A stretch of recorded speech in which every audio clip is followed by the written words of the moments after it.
Hi అండి, నమస్తే. ఎలా ఉన్నారు అందరూ? నేను మీ Anusha. Welcome back to Telugu Ruchulu. ఈరోజు స్పెషల్ రెసిపీ ఏంటో తెలుసా? జామకాయతోటి మనం బర్ఫీ తయారు చేస్తున్నాము. చాలా చాలా టేస్టీగా ఉంటుంది, చాలా హెల్తీ కూడా. ఫ్రూట్స్ తినమంటే చిన్నపిల్లలు మారం చేస్తూ ఉంటారు కదా, అది వద్దు ఇది వద్దు అని. కానీ ఇలా స్వీట్ లాగా ప్రిపేర్ చేసి ఇవ్వండి, ఎంత హ్యాపీగా ఎంజాయ్ చేస్తూ తింటారో. మనం కూడా హ్యాపీగా ఎంజాయ్ చేస్తూ తినొచ్చు. ఇది మనం ప్రిపేర్ చేసుకున్నామంటే మనకు 1 వీక్ వరకు మనకి ఇది నిల్వ ఉంటుంది ఇంట్లోనే. కానీ చాలా టేస్టీగా ఉంటుందండి. మీరు కూడా తప్పకుండా ఒకసారి ట్రై చేయండి. చాలా సింపుల్ కూడా. దీనికి ఇంగ్రీడియంట్స్ కూడా చాలా తక్కువ అనమాట. ఓకే, ఇంక ప్రిపరేషన్లోకి వెళ్దాం. ముందుగా నేను ఒక 6 జామకాయలు తీసుకున్నానండి. ఇవి కొంచెం పండినవే తీసుకోవాలి. పచ్చిగా ఉంటే వగరుగా ఉంటాయి కదా, టేస్ట్గా ఉండవు అనమాట. ఇట్లా కొంచెం పండిపోయిన తర్వాత వీటిని ఇలా స్వీట్ లాగా ప్రిపేర్ చేసుకోవాలి. దీనికి మనం ముందుగా కట్ చేసి పెట్టుకొని ఒకసారి వాష్ చేసుకున్న తర్వాత మనం వీటిని బాయిల్ చేసుకోవాలి. ముందుగా స్టవ్ పైన వాటర్ పెట్టుకొని అందులోకి మనం ఇవి శుభ్రంగా వాష్ చేసి పెట్టుకుని జామకాయలు వేసి ఒక 5 మినిట్స్ పాటు వీటిని బాయిల్ చేసుకోవాలి. ఎక్కువసేపు అవసరం లేదండి, చాలా తొందరగానే బాయిల్ అయిపోతాయి అన్నమాట. ఇవి ఒక 5 నిమిషాల పాటు బాయిల్ చేసుకొని వీటిని ఇప్పుడు సపరేట్గా ఒక ప్లేట్లోకి తీసుకుందాము.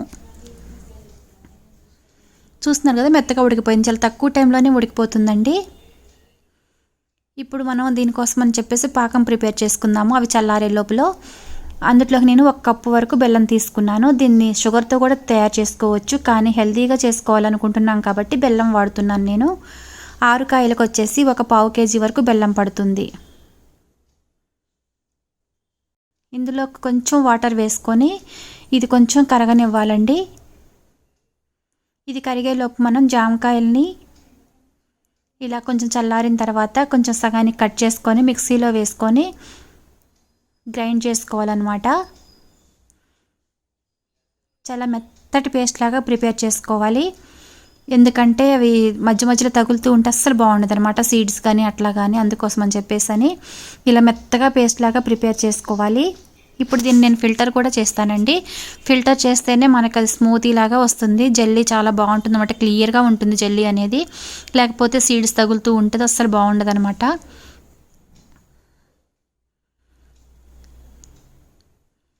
చూస్తున్నారు కదా ఎంత ఈజీగా ప్రిపేర్ చేసుకోవచ్చో. దీన్ని 10 నిమిషాల్లో మనం ప్రిపేర్ చేసుకోవచ్చు అండి.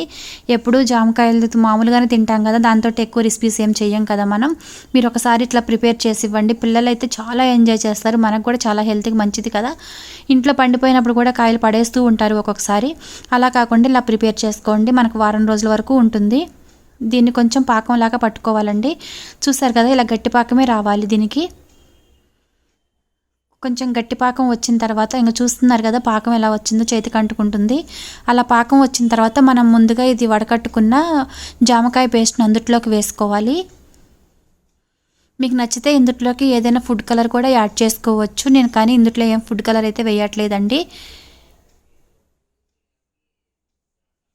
ఇదంతా బాగా మిక్స్ చేసుకోవాలి, బాగా తిక్కుగా ఉడికిపోయే వరకు. అందులోకి నేను ఒక 3 యాలక్కాయలని కొంచెం మెత్తగా దంచుకొని వేసుకున్నానండి, ఫ్లేవర్ కోసం అని చెప్పి. మీరు ఈ స్టేజ్లో కనుక మీరు దీన్ని స్టవ్ ఆఫ్ చేసుకొని ఒక జార్లో కనుక తీసుకోగలిగితే కనుక మీరు అది జామ్ లాగా కూడా వాడుకోవచ్చండి. అందులో నేను ఒక 2 స్పూన్ల వరకు నెయ్యి వేస్తున్నాను. నెయ్యి వేస్తే బాగుంటుంది, క్లియర్గా ఉంటుంది, అందుకోసం అని చెప్పి నెయ్యి వేస్తున్నాను. ఈ జామ్లోగా కూడా మీరు తీసుకోవచ్చు, చెప్పాను కదా ఇందాక. ఇట్లా జామ్లాగా కూడా తీసుకుంటే మీరు బ్రెడ్ పైన కానీ చపాతీ పైన కానీ దీన్ని రోల్ చేసి పిల్లలకి ఇస్తే స్వీట్గా చాలా బాగుంటుందండి. మనం బయట నుంచి జామ్స్ అవి కొనుక్కొచ్చుకుంటూ ఉంటాం కదా, అట్లా అవసరం లేదండి. మనం ఇంట్లో కూడా ఇట్లాగే జామకాయతోనే కాదండి, యాపిల్తో కానీ పైనాపిల్తో కానీ గ్రేప్స్తో కానీ స్ట్రాబెర్రీస్తో కానీ ఇట్లా ప్రిపేర్ చేసుకోవచ్చు. పాకం పట్టుకొని ఇట్లా పేస్ట్లా చేసుకోవచ్చు. జామకాయతో కూడా ఇట్లా చేసుకోవచ్చండి. కానీ నేను ఈరోజు మాత్రం జెల్లీ ప్రిపేర్ చేస్తున్నాను కదా. ఇప్పుడు ఒక ప్లేట్కి కొంచెం నెయ్యి అప్లై చేసుకోవాలి. మనం అది పీసులాగా కట్ చేసుకున్నప్పుడు అతుక్కోకుండా ఉండటం కోసం అని చెప్పేసి నెయ్యి కొంచెం వేసి అప్లై చేశాను. ఆ తర్వాత మనం ఇది పాకంలాగా పట్టుకున్నాం కదా, అది ఇందులోకి నేను వేస్తున్నాను అనమాట. ఇది పూర్తిగా చల్లారిన తర్వాత మనం పీసులాగా కట్ చేసుకొని స్టోర్ చేసుకోవచ్చు. ఎంత సింపుల్గా ప్రిపేర్ చేసామో చూసారు కదండి, కానీ చాలా టేస్టీగా ఉంటుంది. ఇలా ఒకసారి ట్యాప్ చేయాలి.